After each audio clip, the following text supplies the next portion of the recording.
que teve. Você não tem medo, não, cara? Tipo assim, se Olha, aparecer e falar assim, e abduzir você, não ia ficar com medo? quando não? você vai para uma vigília, é um risco que você corre. Não tem jeito. Então, você vai para uma vigília, é tudo ou nada. Pode ser que você grave o fenômeno, pode ser que não apareça nada, pode ser que apareça e pode ser que você se lasque e seja abduzido. Né? Então, a gente, quando vai para algum lugar assim que tem incidência ufológica, que está aparecendo, é o risco que vai correr. Mas não dá um medo, não? Fala, putz. Assim, eu já tive em Iporanga, por exemplo, você está indo por uma estrada, aí de repente a estrada fica diferente, você perde o referencial, só que você vai praticamente quase todos os anos, ou sempre estava indo por aquele mesmo caminho, só que o caminho ficou diferente. Aí vai explicar isso. E depois, a galera que está contigo e que estava atrás de você, chega primeiro e você chega depois. Tanto é que o pessoal ficou preocupado. Onde que você estava? Era para vocês já terem chego, não chegaram, e chegou 30, 40 minutos depois. Nossa. E a gente saiu bem na frente e não paramos em lugar nenhum. Então pode ter sido já um caso de abdução e acaba nem... Então, às vezes você não fica nem sabendo. Caramba. Teve casos lá que a gente estava em vigília e tomamos flash assim do objeto também. Vai saber. Você não fica controlando muito o horário que você está em vigília. Aí você volta, às vezes, fala, pô, mas ficamos bastante tempo hoje, né? E aí passou rapidão. E vai saber o que pode ter acontecido ou não. Mas tem casos assim, que o pessoal tem gente que fala que foi abduzido e tem um chip implantado dentro dele e mostra. Tem algumas pessoas que já foram abduzidas e foi implantado microsistemas, né, pequenininhos, alguns metálicos, outros são biológicos também.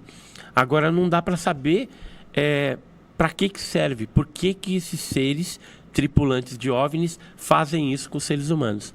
Caramba. A gente tem várias conjecturas, né? Poderia ser algum aparelho para localização dessas pessoas, para usar a visão, a audição como se fosse uma câmera filmadora biológica, né? Para capturar cenas e sons para esses seres. Mas são especulações que a gente não tem como saber. Já foram retirados alguns desses implantes? Já. Só que o que dá para fazer, o máximo que dá para fazer, é analisar a composição química daquele implante. Nada mais que isso. Porque a tecnologia que está dentro daquilo, a gente não tem ciência ainda suficiente para poder rodar aquele negócio e saber para que serve. Caramba.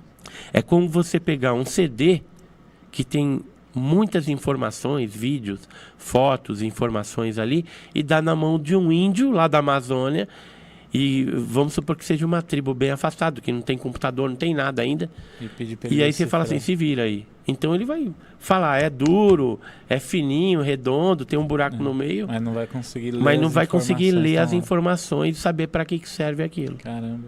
Então só uma explicação, né, que eu estou dando esse exemplo para a gente ter uma ideia de como que a gente estaria diante desses implantes alienígenas, totalmente assim, impotentes de saber para que serve. Você acha que tem perspectiva de um dia descobrir que são isso?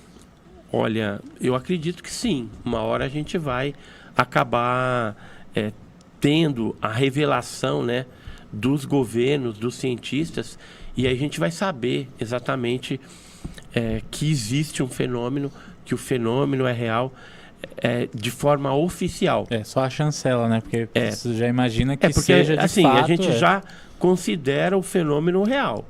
Isso não se discute mais no meio civil, ufológico, não. Mas para você ter a chancela oficial, precisa que um governo, algum órgão militar, científico, endosse isso. Coisa que ainda não aconteceu. O que você acha que falta para alguém chancelar agora isso?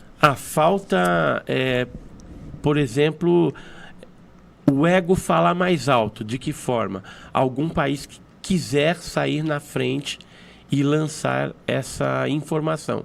E aí eu te falo, por exemplo, ou Estados Unidos, ou Rússia, ou China. Agora, como eles estão interessados na tecnologia desses aparelhos e não querem se envolver também em processos aí que poderiam render um prejuízo grande aos cofres públicos e governamentais, então eles não reconhecem oficialmente. Porque assim, eles querem estar presentes e coletar esse material quando ocorre aí uma queda de um OVNI, algum acidente ou tem algum tipo de substância.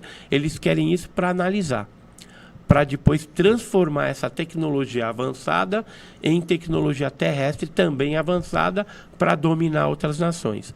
E quando eu falei de não tomar nenhum processo,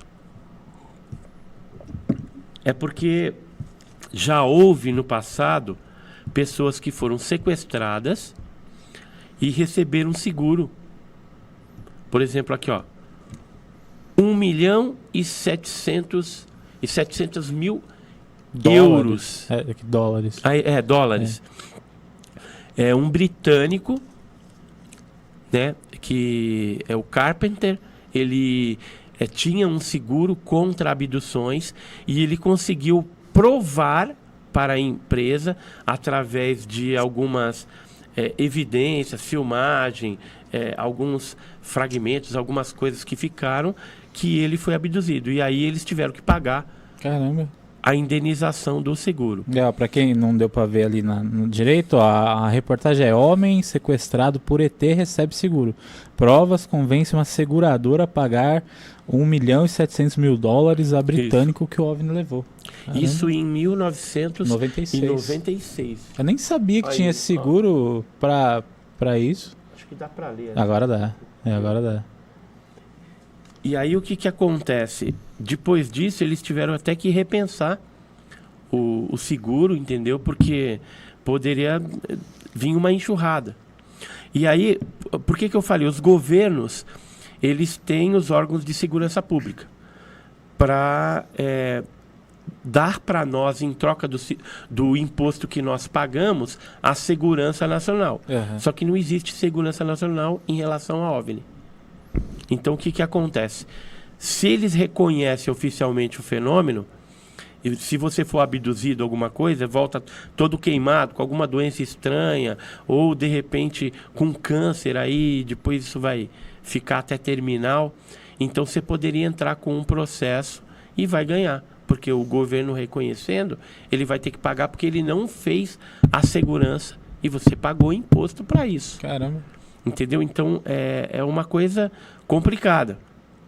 Mas o que essa seguradora, que é a seguradora GRIP, né, Goodfellow Rebecca Ingram Pearson Limitada, né? O que eles fizeram?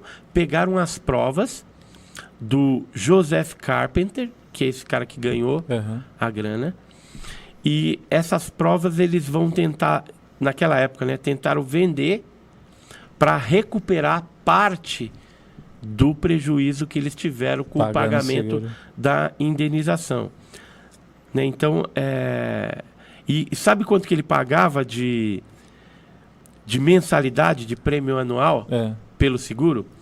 Era 100 libras, que na época equivalia a $170. Nossa. O cara pagou $170, ganhou $1.700.000. Nossa senhora. É muita grana, né? Ele tem que dividir com os tripulantes da nave. Então é isso aí, ó.